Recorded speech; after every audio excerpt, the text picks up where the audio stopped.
Hi, this is Rick Atwater again, and I've talked a little bit about I guess what I would call sort of chapter one about addictions and alcoholism, the terms of which I use kind of interchangeably. Uh, I talked a little bit about the ism, and I said then that it was probably, like I said, it was probably chapter one. So um, maybe this will be chapter two in a continuing series of topics that seem relevant to people who are dealing with addiction, either in their families or in a general sense. Um, so what I want to talk about is something called it's called the family disease, and and I guess what I want to talk about is why is it called the family disease? You know, people will come into the office, a spouse or a sibling or a parent, and all they really, all they are really focused on is the addict or the alcoholic and the need for them to stop drinking or drugging. And their entire focus has become really nothing but that. And really behind that is a fear of what will happen if they don't, which can be anything from going to jail to overdosing and dying. Heaven forbid. Worst case scenario, getting in trouble, ruining career, whatever it is, they're worried for for their spouse, for their sibling, for their relative, for their friend. And those people who come into the office are often unaware, almost to a person, unaware that they've been drawn into a vortex of the disease of the alcoholism, addiction slash addiction, in which their lives have become focused almost entirely on the addict or alcoholics drinking or not drinking, so that the alcoholic and the addict may be addicted to alcohol or drugs, physically, psychologically, emotionally, in whatever way, all of the above. But the people around that person have become addicted to them, and that they have a hard time. You know, I mean, a lot of the symptoms are, you know, I can't sleep at night because all I think about is what's going to happen to them, whether they're going to come home or whether they're not going to come home. I hate the way I feel because sometimes I hope they don't come home, and at the same time I pray that they do. But the point is how focused they've become to the exclusion of their own feelings, their own thoughts, their own lives. Everything is an overstatement because it's not everything, and the disease is progressive, but it will become more and more. They will become more and more focused on that person, and focus might be, you know, some people mistake enabling. You know, they throw the term enabling around as if all they have to do is not care anymore. You know, maybe get a divorce or lock the kid out of the house or whatever other, in my way of thinking, oversimplified solutions, and not do the emotional work of detachment, which is recovering from their symptoms of the disease. And those symptoms are that that overly focused, um, and sometimes contradictory, often contradictory feelings, having to live with how angry and resentful they are at the person for doing what they're doing, and yet not um, being able to separate themselves from that person emotionally. And often that's because they haven't developed a strong enough inner self, or their own self-worth. So that's another part of the recovery of this other side of the disease, this family disease, this disease that affects people around the alcoholic and addict, is they haven't developed a strong enough sense of self.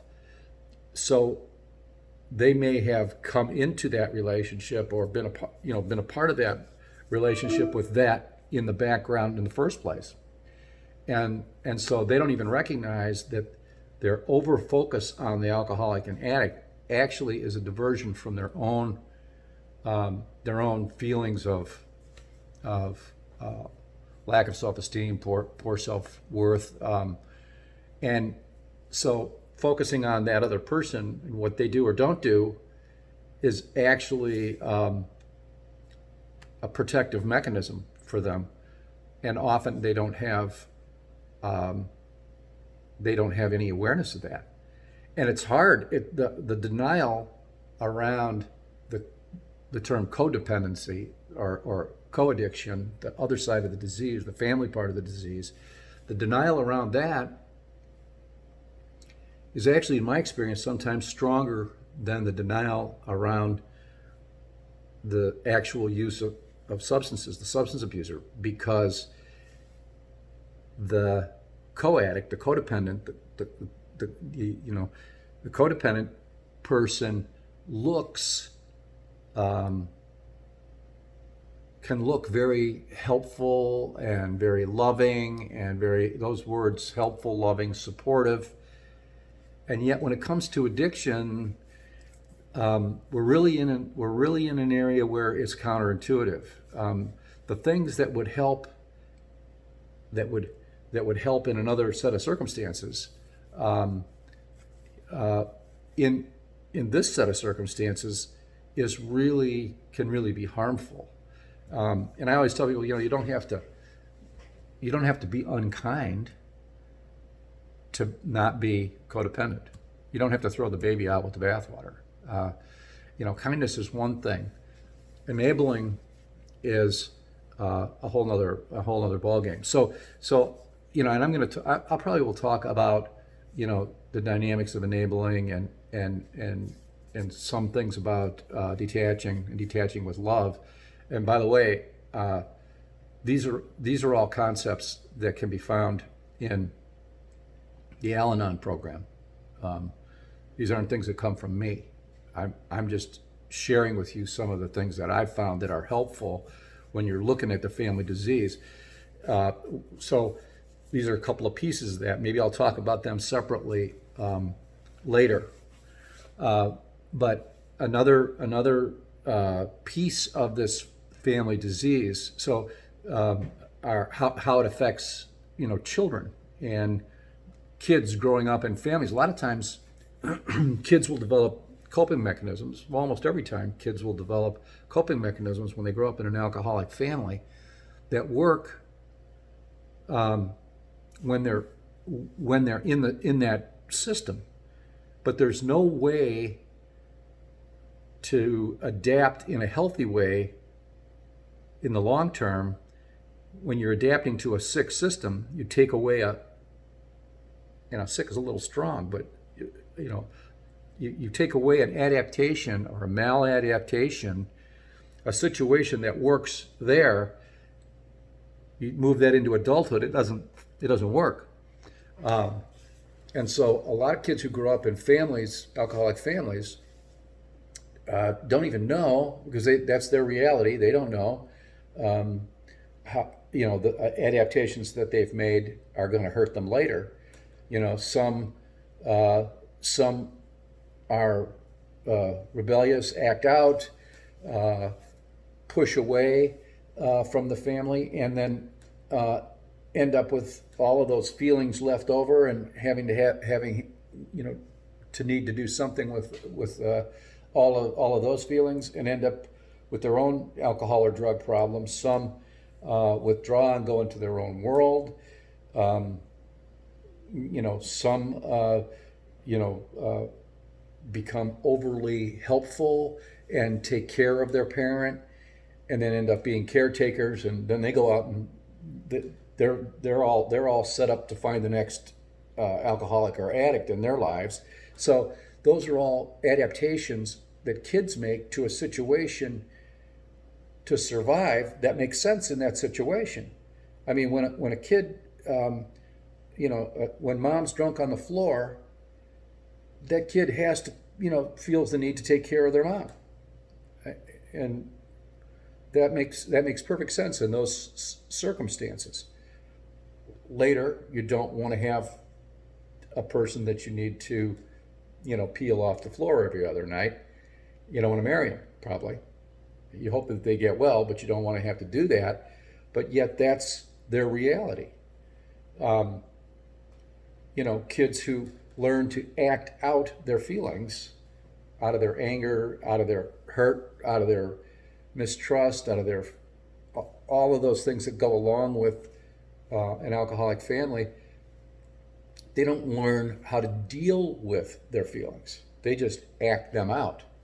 And so they get in trouble, they end up in jail, they end up, with a psychiatric diagnosis of some kind. And these things are all treatable, understandable things if you understand the dynamics of the family.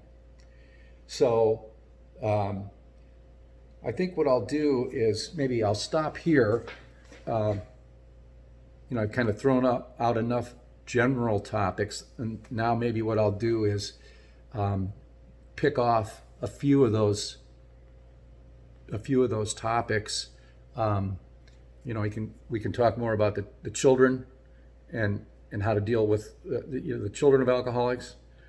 And again, there's a 12-step program for them called ACA, Adult Children of Alcoholics, which is a long-standing, wonderful program that helps a lot of people. We can talk a little bit about that. I may even bring in a guest or two to talk about some of these things and their experiences with the recovery from some of these things. So we've got the whole